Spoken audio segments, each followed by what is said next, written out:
Welcome back. Breaking news this morning. President Trump posted on Truth Social that the U.S. and Iran had a series of productive conversations over the past 2 days. And based on that, the president says he has directed the Department of War to postpone any and all military strikes against Iranian power plants and energy infrastructure for a 5-day period as these talks continue. GOP lawmakers, meanwhile, discussing the Pentagon ask of $200 billion, a request for the Iran conflict, and continuing to pay for that, and whether or not they're weighing whether or not to attach that defense funding to the reconciliation package. Joining me now is Kentucky Congressman and House Oversight Committee Chairman James Comer. Mr. Chairman, good to see you. Thank you so much for being here this morning. Are you in favor of a reconciliation package, sir?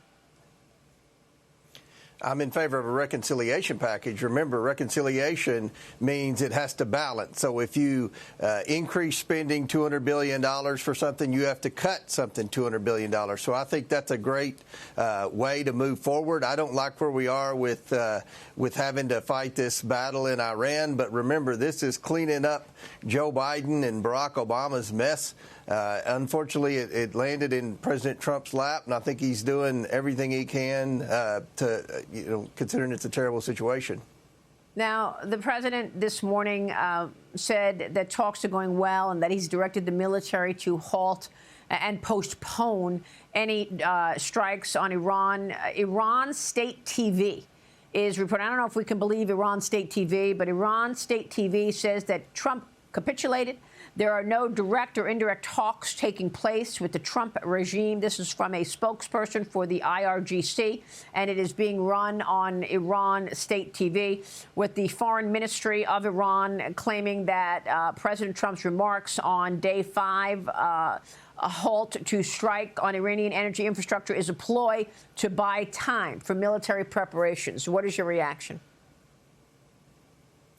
Well, I believe there are talks happening. That's the memo that I've received. That's the briefing that I've received. I don't know how trustworthy Iranian state TV is. It's probably like a couple of liberal networks that come to my mind. But at the end of the day, I think that the president's being cautious. I don't think anyone wants to see much more damage to Iran unless they refuse to make peace here and put a halt to their quest to have a nuclear weapon. That's not acceptable. I don't think anyone in the world would agree that that's acceptable. That's a country that does not need nuclear capabilities. And again, this all started when Barack Obama made that sweetheart deal with Iran that gave them duffel bags full of cash and turned a blind eye to their nuclear bomb-making capabilities. Cheryl, jump in here. Yeah, it's so good to see you, Chairman, and so much of the work that you were doing obviously is crucial. I do want to go to what's happening with DHS, because we did have this deadly collision on the tarmac of New York's LaGuardia Airport last night. Certainly, conversations about what's happening at the nation's airport with TSA agents. These 2 pilots, unfortunately, were killed. Passengers were injured. But, what we're seeing unfold at the nation's airport amid this partial shutdown with the Department of Homeland Security, we're in our 38th day right now, sir. And Oklahoma Senator Markwayne Mullin could be confirmed as the new DHS secretary as soon as today. We're hoping for that. But the Senate did a vote to advance his nomination. The president now is having to deploy ICE agents to our airports to support these TSA officers who've been unpaid for over 5 weeks, sir. This is staffing shortages. The American public is frustrated. How do you handle all of this, sir? Well, it's terrible what the Democrats have done. Remember, in the beginning, the Democrats said that they were going to not fund the Homeland Security budget because they wanted Kristi Noem fired and they wanted ICE out of Minnesota. ICE is no longer in Minneapolis, and Kristi Noem's no longer with the Department of Homeland Security, but they continue to move the goalposts. The truth of the matter is the Democrats want to disrupt the economy as much as they can because they know the number one issue in the election is the economy. So the Democrats, who have always tried to hail themselves as the best representative party for the federal employees, they don't care that it's not just the TSA agents, but the Coast Guard and every other agency that's under Homeland Security, and I believe there are 19 of those. None of the federal employees are getting paid for no good reason. no good reason. And I think it's terrible what's happening. I'm glad the president's put ICE in there for a multitude of reasons. That'll drive the Democrats crazy. But at the end of the day, somebody's got to step up and ensure that our air travel continues, or you're going to see even further damage to our economy, which, again, in my opinion, is what the Democrats want. Well, in particular, because of what we're hearing from the nation's airlines, the economic damage. I mean, we're in the middle of spring break. You've got summer calling. I mean, you've got TSA call-out rates that hit a national high yesterday. 11.5% of these agents calling out. 40% of agents called out just in Atlanta, Mr. Chairman. I wanted to get your thoughts, because these are American patriots that were showing up without pay, but they've got mortgages. They have got car payments.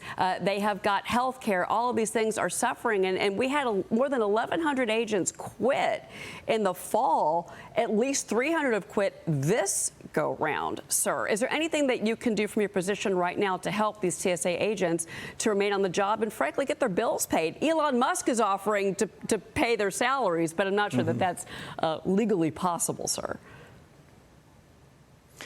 Yeah, I don't know what the legality of that is, but I've voted 3 times, along with my Republicans in the House, 3 times to fund the Homeland Security budget, which would pay for the TSA agents, Coast Guard, Secret Service, and all the other agencies underneath the Homeland Security umbrella. But the Democrats continue to oppose it, again, for no good reason. I think Markwayne Mullin is a great guy. I've been friends with him the entire time I've been in Congress, all 9 years. He's a great leader. He's going to step in there, and hopefully he can help talk some sense into his colleagues in the Senate, his Democrat colleagues in the Senate, to go ahead and do their job. I mean, that's part of being a member of Congress, is governing. And when you turn your back on paying for federal employees' salaries and paying for an entire government agency that, oh, by the way, is in charge of protecting the homeland, then you're not governing. You're just becoming a political pawn for people like Hakeem Jeffries and other Democrats that are jockeying to try to become national figures. And I think it's a disgrace, and I hope every American's outraged, especially the ones that are waiting in line in Atlanta and the other major airports. It's gotten so rough out there. Chairman, before you go, the debate over the Save America Act stretching on as lawmakers have failed to reach an agreement this weekend, and the president says they need to keep working until it's passed. Here's what he wrote on Truth Social: "Lump everything together as one and vote. Kill the filibuster. Stay in D.C. for Easter if necessary." Mr. Chairman, your reaction to what the president posted on Truth Social? I agree. Look, if we can't have confidence in our elections as a country, what does that say about our country? The only reason the Democrats don't support the SAVE Act is because they want to protect their largest growing faction of their Democrat base, and that's illegals. I mean, that's a bottom line. I'm a member of Congress. I had to show an ID to check in my hotel. I have to show an ID to get into the airport. I have to show an ID to get into the Capitol. But you don't have to show an ID to vote? I mean, that's preposterous. And the only states that refuse to require verification of being an American citizen are the blue states. They're only in the blue states. And I think that says a lot. Every American knows that the only good reason for not having to provide identification to vote is the probability of cheating. Yeah, it's unbelievable, Congressman. It's great to see you, Chairman James Comer. Thank you so much for joining us this morning, sir. A lot of news breaking. Thank you. We appreciate it. We'll be right back, everybody.